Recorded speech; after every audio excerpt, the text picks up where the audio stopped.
Bora lá, galera, vamos falar sobre o clássico São Paulo e Santos, né? O clássico que tá tendo muita pressão para cima da arbitragem, né? Dos dois lados, né? As equipes estão cobrando aí uma arbitragem um pouco melhor, né? Nos últimos tempos aí a gente tem falado mais de arbitragem do que as próprias competições, do que os jogos, né? O que tem sido protagonista é a arbitragem ruim do futebol brasileiro, seja no Campeonato Paulista ou seja em outro campeonato estadual. E vamos acompanhar na imprensa falando tudo sobre esse clássico.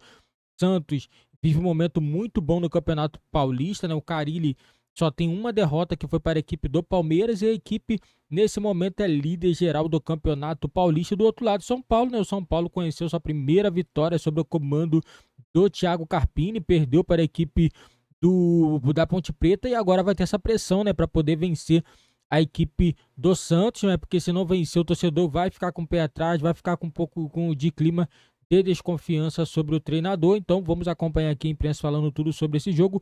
O link vai estar na descrição também, galera. Crédito, direitos autorais, ESPN do Grupo Disney.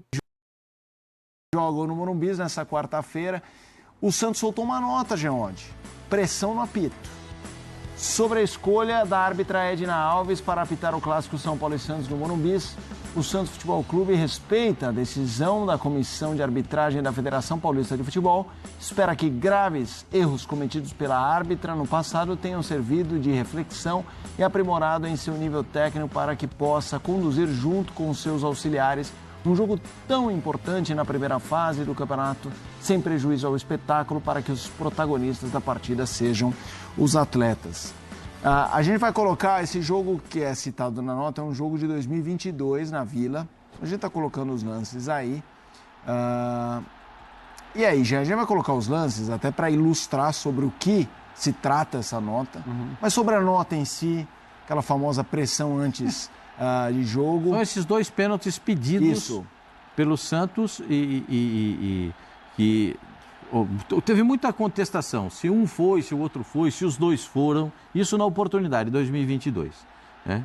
Eu, particularmente, acho que os dois foram. Mas tem discussão a respeito disso e a Edna Alves resolveu não apitar nenhum dos dois. E aí o Santos está reclamando, porque é jogo contra o São Paulo, claro. É pressão em cima da arbitragem. Tem jogo antes do jogo. Claro. Antes do jogo começar, já tem jogo.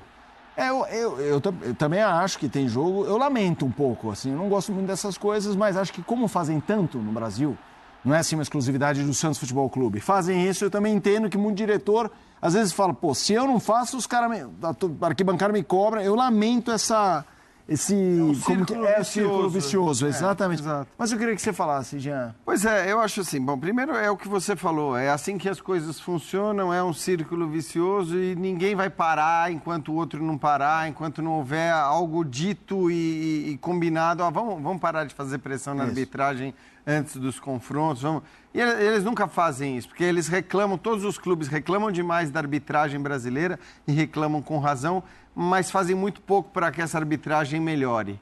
Então nunca tem uma coisa de no começo do ano, vamos tentar fazer o seguinte, vamos inclusive não só parar de pressionar antes dos jogos, mas vamos pedir para que os nossos jogadores e que nossos técnicos também se comportem de outra maneira, vamos dar um crédito para esses caras, vamos ver, porque é óbvio que isso tudo influencia nas más arbitragens também.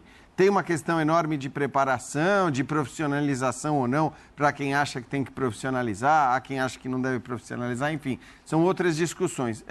Mas é óbvio que o contexto não ajuda. Quando a gente fala muito de outros países, de países europeus, existem países na Europa em que a arbitragem, às vezes, ela nem é tão melhor assim, mas ela se torna melhor aos olhos do mundo e talvez ela não seja ainda pior do que ela já é, porque justamente não tem aquela coisa da pressão de tentar levar vantagem o tempo todo.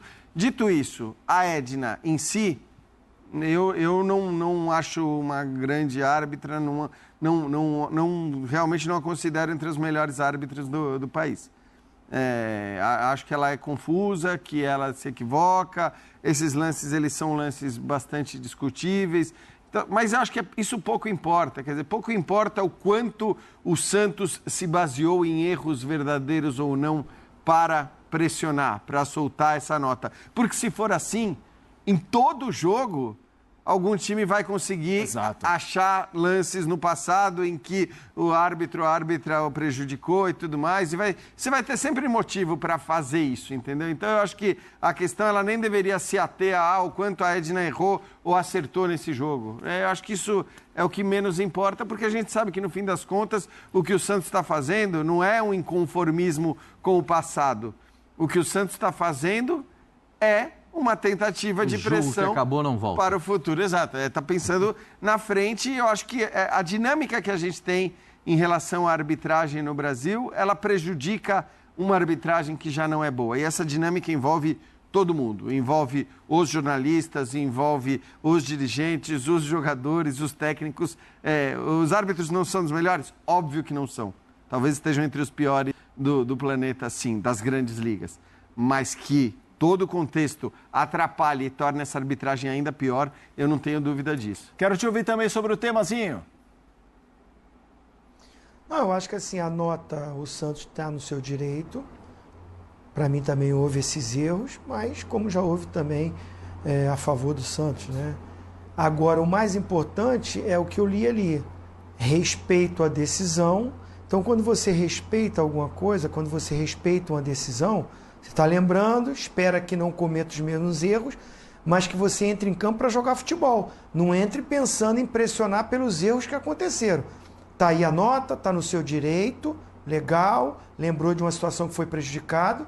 Agora, realmente, que seja respeitada a Edna, tanto pelo Santos como pelo São Paulo, e pelos atletas dentro de campo, que também às vezes não contribuem. Eu era um cara muito chato. Eu estou falando aqui, né?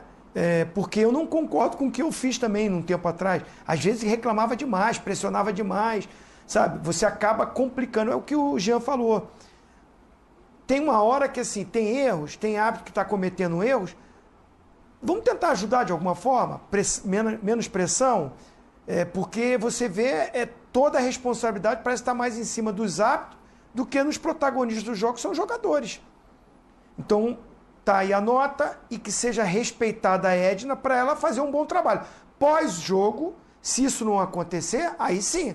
Poxa, fez uma má arbitragem, errou aqui, errou ali, não teve um controle, não teve personalidade, aí é uma outra coisa. Mas antes, vamos respeitá-la e dar força para que ela possa, junto com os atletas, né, um espetáculo seja muito bom, porque para mim, falando de dentro de campo, muito interessante esse clássico, pelo esse início do Santos e o São Paulo, né, já campeão, já tem uma taça no ano. Perdeu o último jogo aí, perdeu, mas, né, vai jogar em casa. Eu acho que é um clássico que desperta muito interesse, até tecnicamente, porque eu acho que os dois times estão jogando bem. E tem um tema, o Pascoal, que é a questão do departamento médico do São Paulo. É um assunto recorrente, né? A gente, até aquele momento decisivo do São Paulo, em Sul-Americana, Copa do Brasil ano passado, foi um momento que o São Paulo tinha as peças à disposição, depois cirurgia aqui, outra afastada ali. O ano começou ruim, a gente já tem a tela com o departamento médico, voltou a lotar o Ayrton Rato, né, que se machucou no último jogo. Tem o Rafinha, tem Lucas Moura, Igor Vinícius, Rodrigo Nestor é uma lesão que veio do ano passado. O DM ficando carregado, e de jogadores importantes, né? A gente tá falando, Rato, Rafinha, Lucas Moura e o Rodrigo Nestor. O Igor Vinícius ficou ano passado inteiro machucado. Jogadores titulares, por exemplo, na conquista da Copa do Brasil e nas boas campanhas feitas em Sul-Americana e agora na decisão da Supercopa, obviamente, jogo único. Queria que você falasse um pouco dessa recorrência do São Paulo. Para você, sempre coincidência? O famoso azar de goleiro ou não? Tem trabalho aí? Assim, se você pegar o relatório médico ali, quase todas são lesões musculares. Só do Nestor que não, né? Então, é início de temporada, o jogador está sujeito a isso. Pouco tempo de pré-temporada, o jogador não está com a musculatura completamente pronta, o Rato no jogo contra a Ponte Preta, de repente caiu. Aí botou a mão no adutor. O Rafinha, no jogo contra o Palmeiras, na decisão da Supercopa, já não era para jogar, porque tinha uma lesão na coxa. Entrou na valentia para jogar, caiu, não conseguiu jogar. Aí você vai somando esses fatos, aí você tem que olhar por um outro lado. Por exemplo, são dois laterais que estão fora. Está jogando o menino Moreira, e está jogando bem. Está jogando direitinho. O Wellington Rato vai sair, vai ter que encontrar uma opção. Quem é que vai jogar aberto pela direita? Né? Tem que encontrar uma opção. Vai ser o Ferreirinha? Né? O Ferreirinha não entrou bem no jogo contra a Ponte Preta. Nem ele, nem o Eric. Eles não entraram bem no jogo contra a Ponte Preta. Sim. Mas para essas situações desses jogadores, o São Paulo ainda tem substitutos. O São Paulo não tem substituto para esse rapaz aqui, ó. Caleri? Quando esse rapaz aqui não jogar, aí eu quero ver como é que vai ser. O São Paulo também tá muito lento na contratação de um outro centroavante. O São Paulo precisa de alguém para revezar ali com o Caleri em algumas partidas. É um jogo importante, um jogo que o Santos também tem lá os seus problemas médicos para resolver. Poupou os jogadores na partida contra o Mirassol, no interior de São Paulo. Acabou sofrendo empate em cima da hora. Então, são detalhes de início de temporada. Aqui não tem crítica aos médicos, nem aos preparadores físicos, porque isso pode acontecer em início de temporada. O jogador não está completamente pronto. Por isso que todos os clubes fazem esse rodízio. Todos os clubes movimentam os jogadores, porque é realmente... Olha lá o Caleri, o segundo jogador com maior tempo de utilização. A gente tem uma tela comparando a vários. Vamos colocar... Já pensou o Caleri fora? E esse seria um problema anunciado, né? Porque o São Paulo sabe desde o ano passado, olha lá, o Wellington... O Galopo tomou uma paulistinha, né? O Galopo também tomou uma joelhada na perna contra a Ponte Preta. 539... É Tostão lá no Rio de Janeiro, aqui no São Paulo é paulistinha. Tostão. Wellington, 539 minutos, Caleri, 524, aí Pablo Maia, Rafael, Diego Costa e Luciano. Esse é um problema desde o ano passado, que o Erisson era um reserva que tinha muito problema de lesão, não ficou... São Paulo tinha como prioridade, o Edu Afonso fala sempre aqui na ESPN que uma das prioridades era ter um par ali, mas não um par jogando junto, um reserva, mas de nível bom, não achou. E agora acendeu a vela pro homem ficar inteiro, hein, ô Jean? Porque se sai, a gente viu que o São Paulo tem uma dificuldade para fazer gol sem o Caleri. Não, sem dúvida o Caleri tem uma importância enorme e sem dúvida o momento que você tem, que você pode abrir mão de um jogador dessa importância é a fase de grupos do Campeonato Estadual.